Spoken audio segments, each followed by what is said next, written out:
Tapi ya susah mas, ditaruhin tetangga. Tanamnya itu loh mas, apakah bisa satu bedeng itu bisa beli beras, bilang gitu sama Pak Amin. Ya Allah. Terus saya bilang mas, hati saya merintih, menangis ditanyain tetangga. Tapi akhirnya Pak Amin punya semangat lagi, ya itu mas. Tetangga tidak bisa mencukupi, cuma ngomentarin Pak Amin.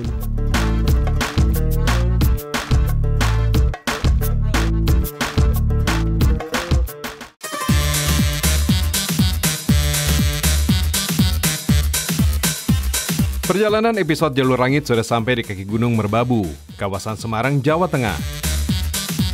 Jalur Langit kali ini berjuang menggali jalur keberkahan yang didapatkan sosok pejuang langit dari tanah milik Allah Subhanahu wa Ta'ala.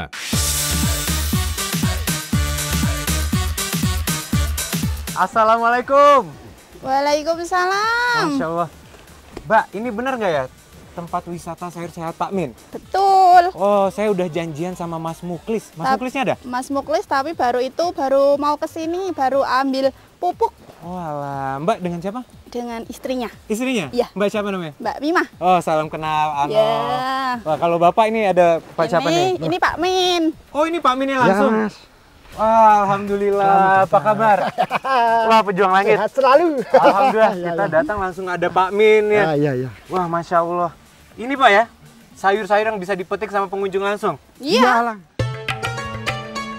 Pejuang Langit, kebun petik sayur yang luasnya tidak sampai 1000 meter persegi ini ternyata bisa menimbulkan kedengkian dan membuat orang gelap mata.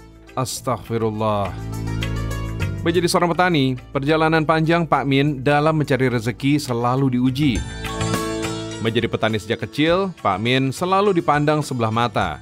Padahal lahannya terbatas, yang ditanam pun hanya satu jenis tanaman. Hasil panennya juga tak seberapa. Bahkan, hasil dari lahan yang dikelola dengan putrinya ini, Mbak Mima, tak cukup untuk keperluan makan sehari-harinya. Sambil petik, kita sambil cerita boleh Pak Min? Iya boleh. Nah, Pak Min. Ya. Apakah dulu ladangnya Pak Min udah jadi seperti ini Pak? Belum. Apakah udah ada petik sayur sebelumnya wisatanya? Belum? Belum. Nah, awal mulai itu gimana? Cuma nanam buat kebutuhan sendiri aja? Kebetulan sendiri dan kebetulan itu mas. Pak Amin dulu itu kan ada tamu yang nyasar. Oke. Terus Pak Amin nyasar itu kan tanya-tanya Pak Amin sayur organik kan gitu. Ya. Tapi saya ndak bilang tuh Pak Amin jadi sok tahu gitu sayur organik.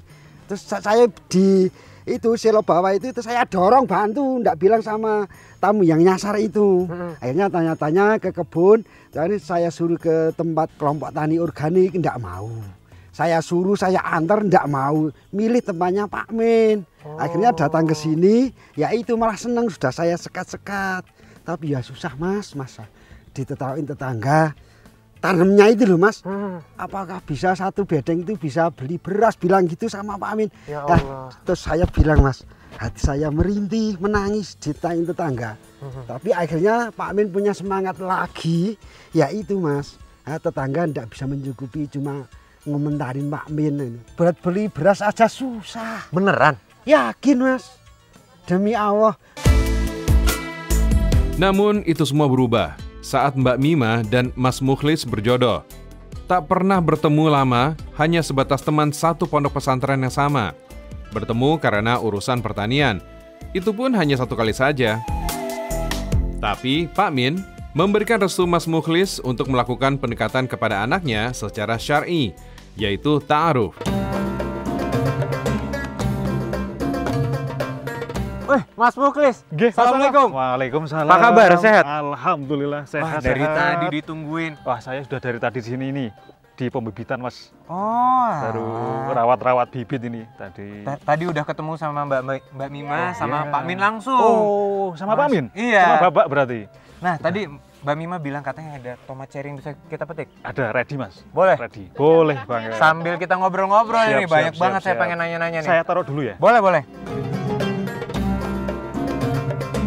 Masya Allah loh, Mas Muklis. Iya, gimana Mas Saya Anok? melihat sayurannya segar-segar. Alhamdulillah ini Mas, Memang cuacanya juga banyak bagus. banget ya. Iya, banyak variannya Mas di sini. Alhamdulillah. Nah, tadi Mbak Mima udah sempat bilang kalau Iya. dulu pertemuan sama Mas Muklis itu lewat ta'aruf. Bener banget Mas. Masya Allah. Kalau cerita versinya Mas Mukhlis gimana nih? Kalau dulu kan saya juga di pesantren, jadi tidak berbolehkan bertemu secara langsung. Kami juga saling mendoakan lah.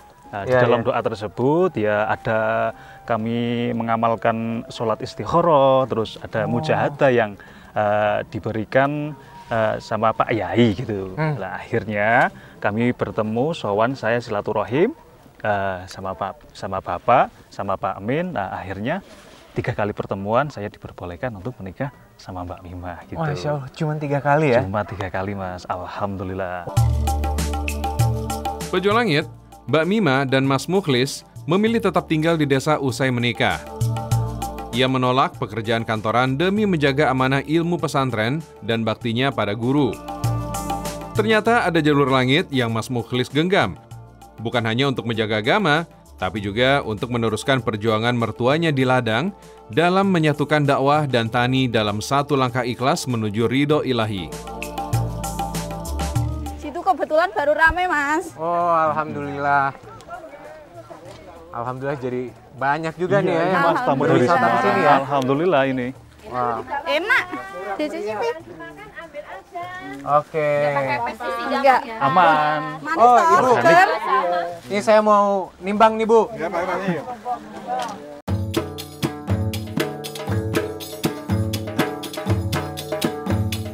Mas Mukhlis, Ya, gimana Mas jadi Alok? dulu kesulitannya itu seperti apa sih?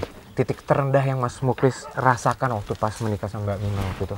Dulu memang titik terendah di keluarga kami ketika awal-awal membangun wisata petik sayur ini, karena kan belum banyak orang atau masyarakat yang tahu. Jadi kalau pas waktu panen ya Dek ya, itu dibawa ke pasar dan hasilnya cuma cukup beli beras 5 kilo. Sedangkan di rumah itu keluarga ada 6 orang. Yang harus dibiayai ya? Yang harus dibiayai, yang harus makan setiap hari gitu Mas. Terus gimana tuh menumbuhkan semangat, keyakinan suami istri kalau ya ini cobaan harus kita hadapi supaya tetap sama-sama semangat gitu? Saya Dek ya dulu sama pas ngaji itu juga diterangkan di dalam surat, di dalam Al-Quran, innamal usri yusron, innamal usri yusra. Setiap kesusahan di situ ada kemudahan Mas. Jadi Masya Allah. letak kemantapan saya sama keluarga sama istri, nah itu di situ Mas. Saya harus berjuang, bersemangat setiap hari untuk membangun ini supaya menjadi berhasil gitu Mas.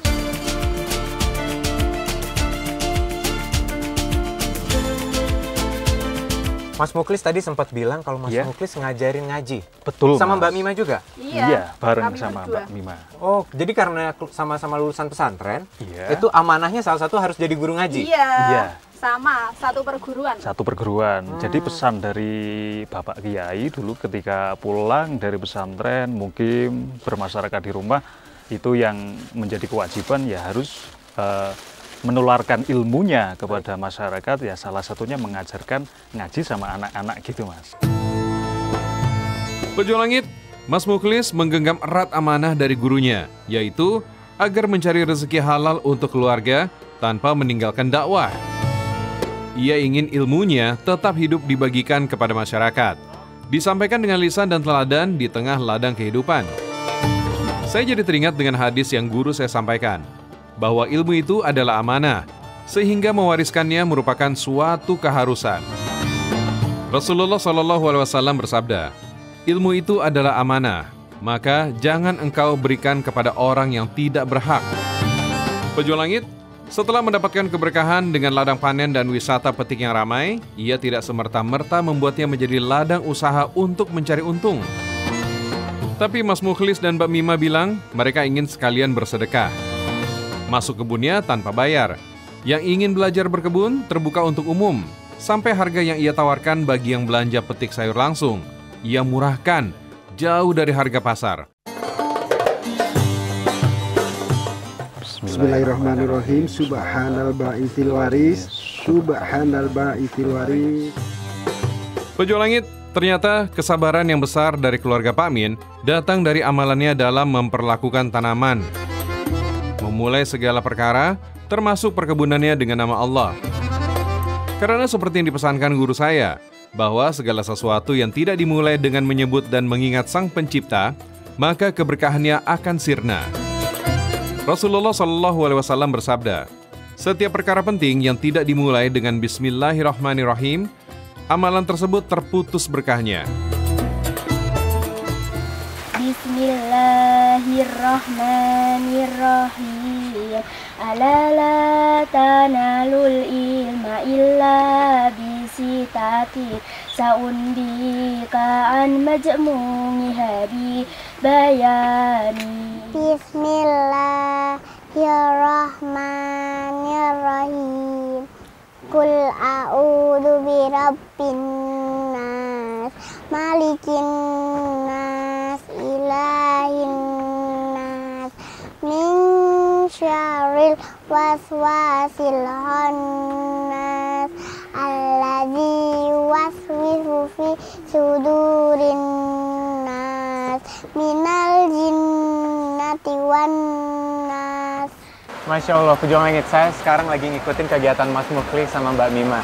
Nah, tadi saya lihat ya, Mas Mukhlis itu sama anak-anak sangat dekat sekali, Mbak ya. Iya, alhamdulillah. Walaupun hujan begini, semangat anak-anak untuk belajar ngaji itu masih tetap tinggi gitu. Iya, sampai dipayungin sama Mas Mukhlis ya, luar biasa. Iya, alhamdulillah. Nah, itu memang udah jadi kebiasaan ya. Jadi kalau pagi nerima para wisatawan yang datang buat metik sayur, habis itu sorenya ngajarin ngaji. Iya.